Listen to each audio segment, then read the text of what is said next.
Hi friends, welcome back. This is Anne from the blog hiddenfarmlife.com. Today I would like to talk to you about canning. If you are anything like me, I have always been intimidated about canning, and honestly, I've never canned anything myself in my life until this year. I have bought all of the equipment. I have 3 separate canners and I am planning on making a video on the comparisons of those soon. I have the food, I've bought food, I've harvested food, and then I thought, oh my goodness, I don't want to mess this up. I'm so scared. And then it's that feeling of being overwhelmed. Well, I'm here to tell you, let's do this together. It's not that hard. You just have to make a few preparations and follow directions. So I'm going to list in the description box everything that I'm using today, and I'll go over the pieces of equipment that we're going to use. It really is simple.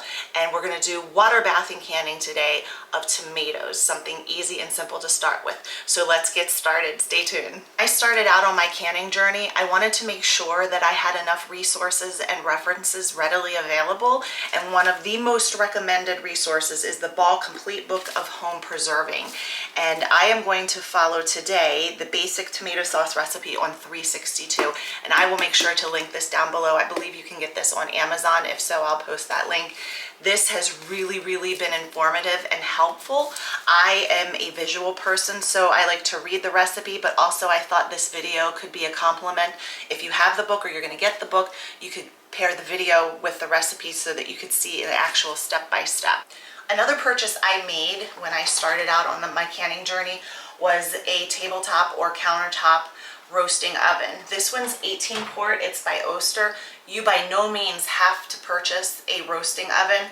This I wanted to do for, it's multi-purpose for me. You can put your tomatoes, however many you're gonna make, into a big pot. I've done that too on the stove. So I have here, and I think I mentioned this in another video, I have here approximately 50 pounds of Roma tomatoes that we put in the freezer until I could get to them. When we bought them, it was the end of the season and I couldn't quite get to them at that point, so I put them whole into the freezer.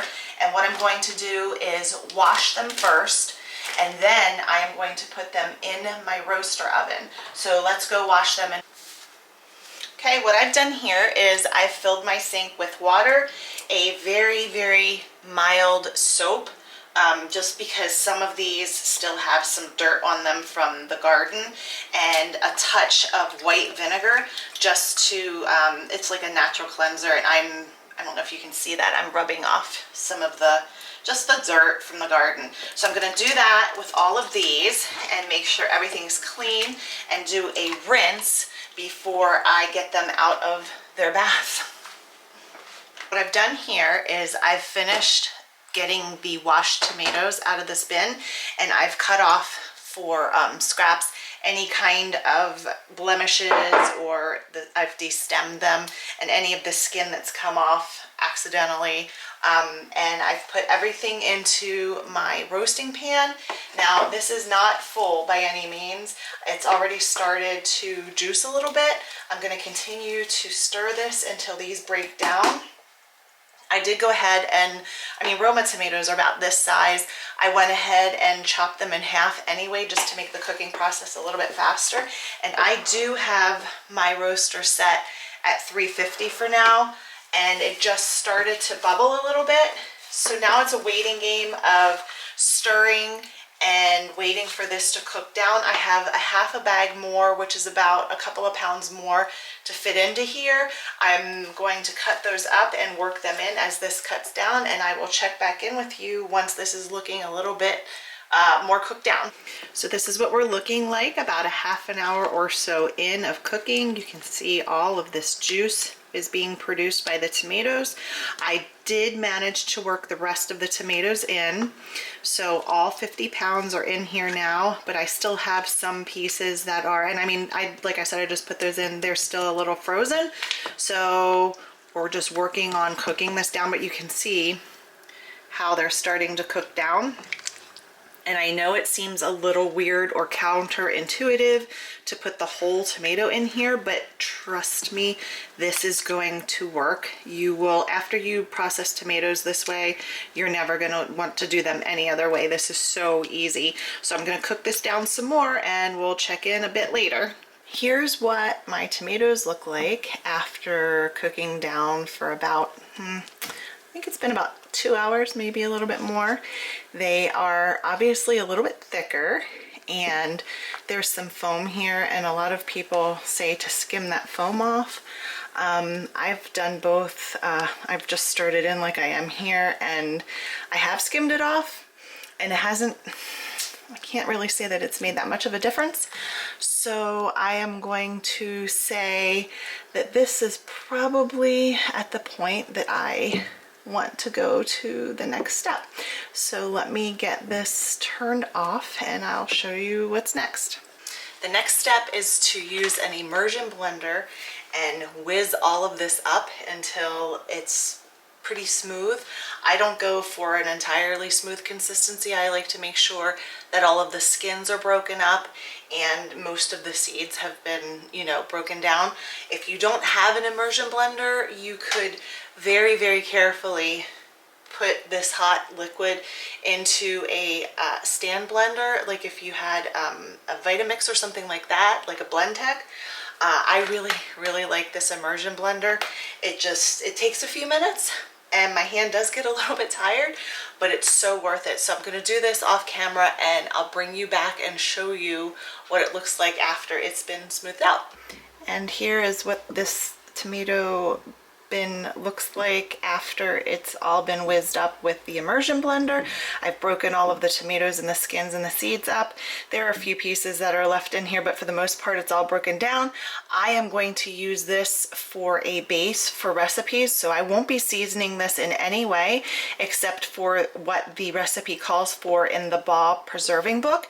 And I mean, this can be cooked down more. It's still a little soupy, but like I said, I'm not worried about that because today's canning was purely for preservation purposes and I needed to get the tomatoes out of my freezer.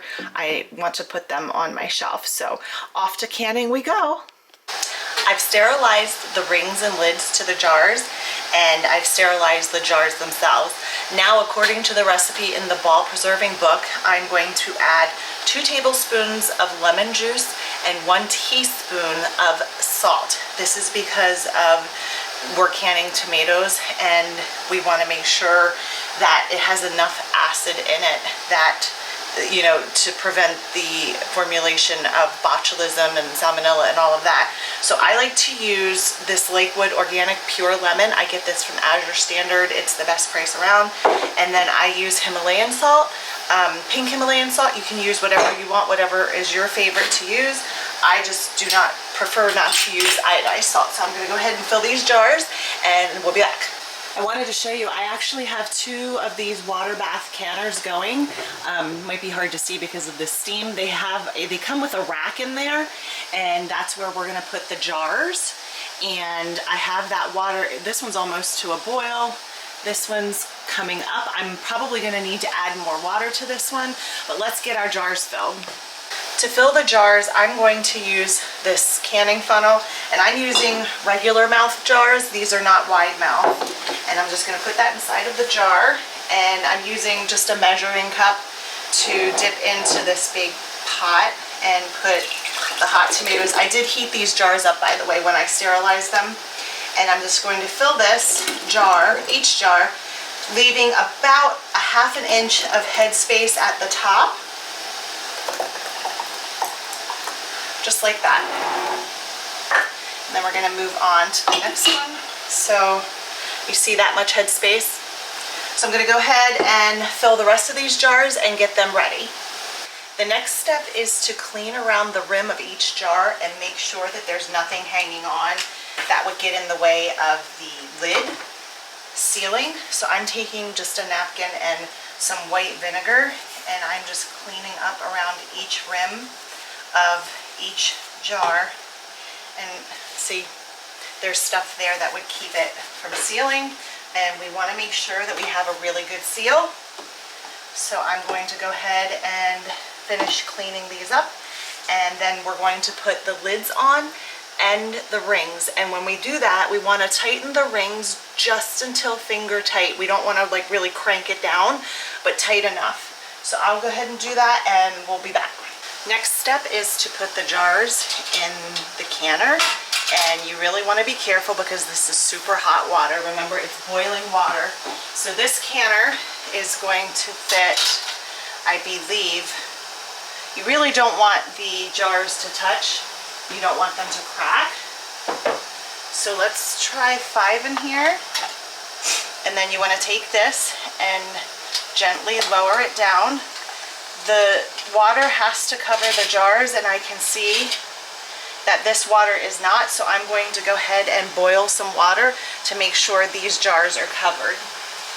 Once the jars start to boil and you see the bubbles and it's a rolling boil, we're gonna put the lid on. I leave it cracked just a little bit, and we're gonna set a timer on the phone for 40 minutes because the quartz have to process for 40 minutes. During that time, I'm going to recheck the water and make sure that the jars remain submerged in the water. That's really important. Okay, the 40 minutes is up, my timer went off, and I'm going to remove the jars from the boiling water and put them on the towel. And do this very carefully. You need one of these things. I'm not exactly sure what the technical term for it is, but this is how you get jars out of the water. And I will finish doing this and be back. As you can see, I have all of the quartz out from the canner. I'm waiting to hear all of them do that familiar pop. And then I know I'll test the lids, but that way I'll know that they have sealed. I'm going to leave these sit overnight. I have a client in the morning, so I will go to her house, and then when I come back, I will make sure that these are all sealed. I'll wipe them off. I'm going to mark the lids with the date and remove these rings because I don't know if you know, if with home canned things, if you leave the ring on and if that wasn't a perfect seal, and it starts to leak and it starts to get air in there, you wouldn't know it because the ring is on there and you could potentially eat something that isn't safe. So you want to make sure that they're sealed properly before you store them on your shelf for long term. So yeah, I'll see you in the morning. Okay, it's the next day and I wanted to show you what the cans look like. Jars look like after they've been canned. And I also wanted to show you something that did not happen to me before. So I'm having some, here's a good one. Well, that's not so good here. I'm having some separation. Can you see this? Like all of the tomato is up here and there's water down here. Now these were all Roma. The last time I canned tomatoes, I did a combination of Roma and just a variety of other like beefsteak tomatoes, and this did not happen. The last time I also canned them from fresh, these tomatoes came out of the freezer. So this is just extra water that when I go to use them, I can either mix it up in the tomatoes or I can drain it off and just use that tomato, basically it's a pulp at the top, whichever I'd like.